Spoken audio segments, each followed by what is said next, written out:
Nous sommes heureux de nous retrouver chez Honda Martinique, distribué chez AutoGM par Sodauto, qui propose également la marque Cupra. Nous essayerons d'ailleurs le dernier Cupra ITSI hybridé cette fin de semaine.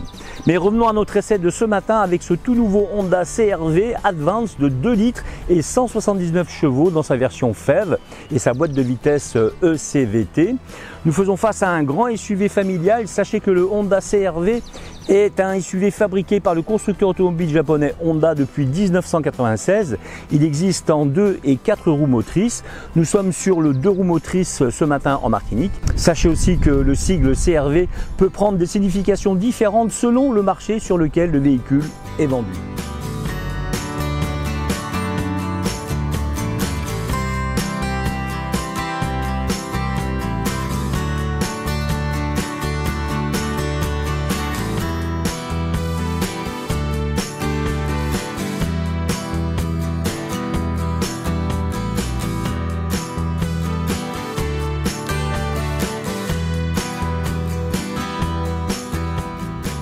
Le Honda CR-V est un SUV compact qui a fait ses preuves sur le marché automobile. La version FEV, plug-in hybride électrique véhicule du CR-V, offre une combinaison de puissance et d'efficacité énergétique. Dans cet essai, GT Mag va vous présenter ses impressions sur le dernier Honda CR-V, donc 179 chevaux FEV. Et comme vous le voyez derrière moi, le Honda CR-V a un design extérieur élégant et moderne avec des lignes fluides et des proportions équilibrées. L'intérieur est spacieux et confortable avec des matériaux de qualité et une ergonomie bien pensée. Les sièges sont confortables et offrent un bon soutien, même sur les longs trajets. Rappelons que le Honda CR-V est une des têtes d'affiche de la catégorie des VUS compacts en Amérique du Nord depuis son introduction il y a plus de 25 ans. Et la génération actuelle gagne les cœurs avec une version hybride pour concurrencer son compétiteur depuis toujours, le Toyota RAV4.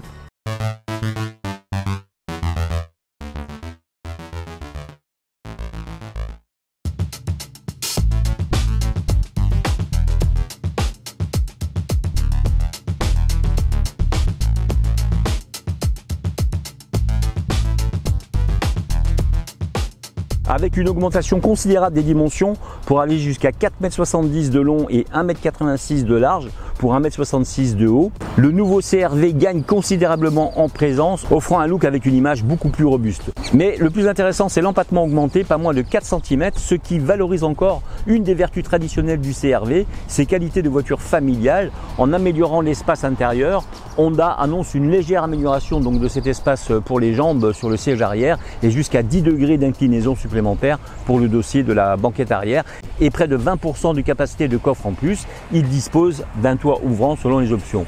Dans le coffre, le CR-V hybride réserve 1028 litres pour jusqu'à 2030 litres lorsque les sièges sont rabattus. C'est plus que bien d'autres VUS compacts et ça devrait suffire aux besoins de la plupart des conductrices spécialement attirées par les gros volumes de coffre sur nos îles.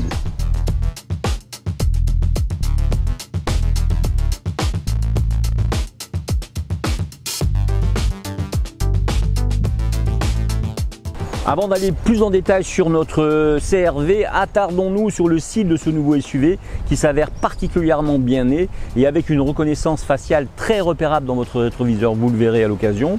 Allongé de 8 cm, ce Honda CR-V qui n'a jamais été aussi codifié Honda familial, eh bien, il profite pour soigner son habitabilité. L'espace aux jambes pour les passagers arrière est plus que généreux et ce même en avançant la banquette coulissante qui permet d'augmenter encore le volume du coffre qui affiche déjà 617 litres de capacité. Hélas, aucune version 7 places n'est proposée, sachez-le.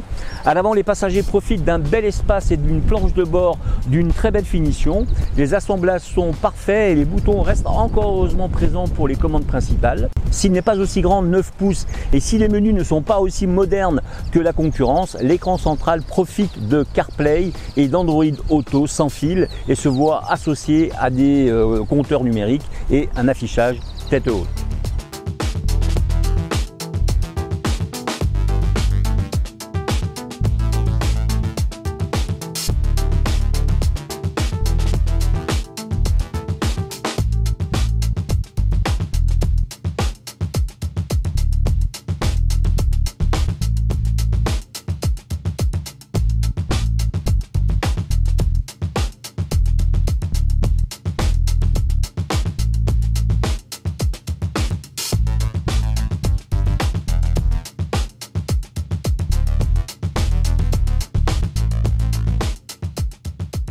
Le Honda CR-V 179 chevaux FEV est équipé d'un moteur électrique et d'un moteur essence.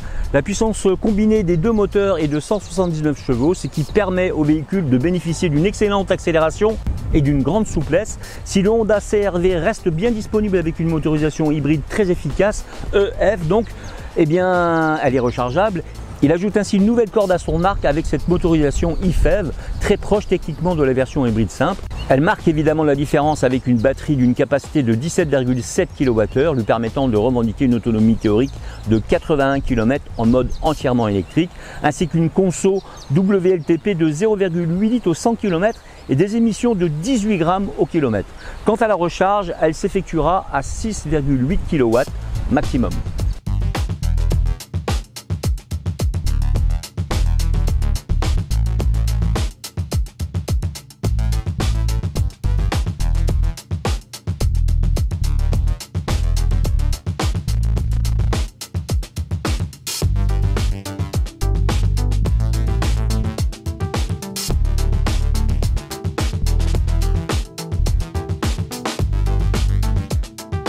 Technologie et sécurité, le Honda CR-V 179 chevaux FEV est équipé d'une gamme de technologies avancées, notamment d'un système de navigation avec écran tactile, un système de détection de collision et un système de maintien dans la voie.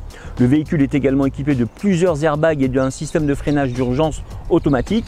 Là où cette mécanique brille par contre, c'est au chapitre raffinement. En effet, le système hybride du CR-V 2025 fonctionne avec une douceur remarquable.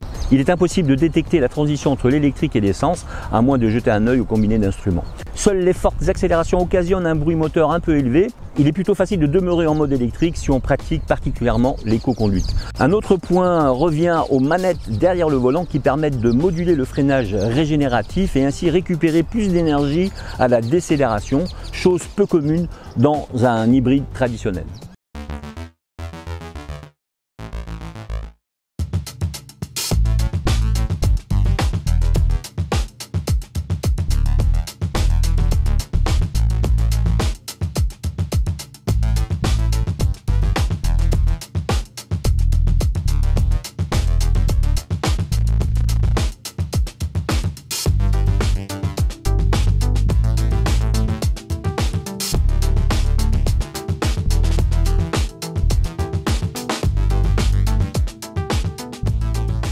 Sans surprise, le Honda CR-V se prête parfaitement à l'exercice des longs trajets sur notre autoroute et notre rocade grâce à une très bonne tenue de cap et à un bon confort de suspension.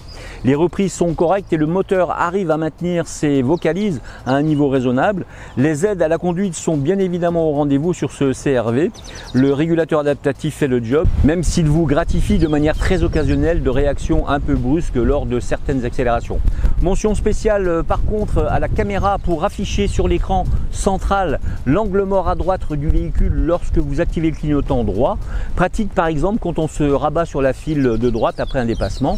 Le système s'avère précis et donc utile tout en étant fonctionnel également la nuit, y compris sous une pluie battante. Enfin, les plus grincheux pourront pester contre le signal sonore de dépassement de la vitesse autorisée, certes désactivable, mais qui nécessite d'accéder à un sous-menu du système multimédia à chaque démarrage. Enfin, sachez qu'avec l'application My Honda Plus, vous pouvez accéder à une vaste palette de services et de fonctionnalités connectées.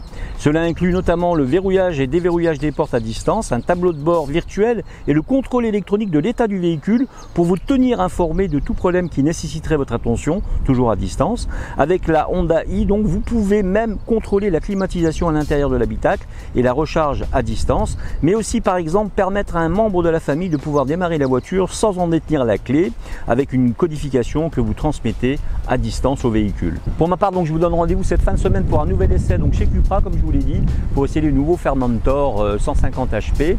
À très vite donc pour ce nouvel essai.